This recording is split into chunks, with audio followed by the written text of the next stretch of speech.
Pinayagan ng Tarlac Regional Trial Court na humarap si dating Mayor Guo sa Senado sa September 9, Lunes. Matatandaan na nakabalik sa ating bansa si dating Mayor Guo noong September 5. Sinundo siya mula Jakarta, Indonesia ni DILG Secretary Abalos at ni Chief PNP Romel Marbel at ng iba pa. September 6 nang humarap siya sa Tarlac Regional Trial Court Branch 109 para harapin ang kanyang kaso, subalit hindi ito nag-file ng piyansa.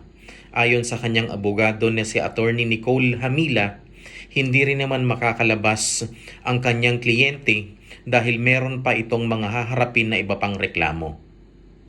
Pakinggan natin ang pahayag ni Honorable Senator Risa Hontiveros.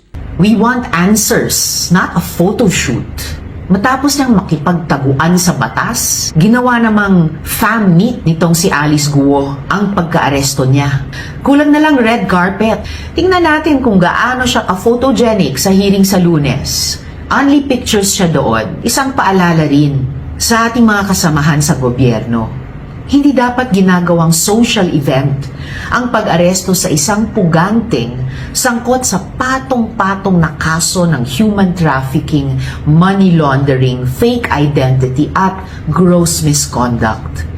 Pinaglaruan ni Alice Guo ang mga batas ng Pilipinas at ginamit niya ang posisyon niya para makapag-operate ang mga pogo na naging sangkot sa kidnapping, murder, human trafficking at prostitution. Alice Guo, the fake Filipino, will have a lot of explaining to do on Monday.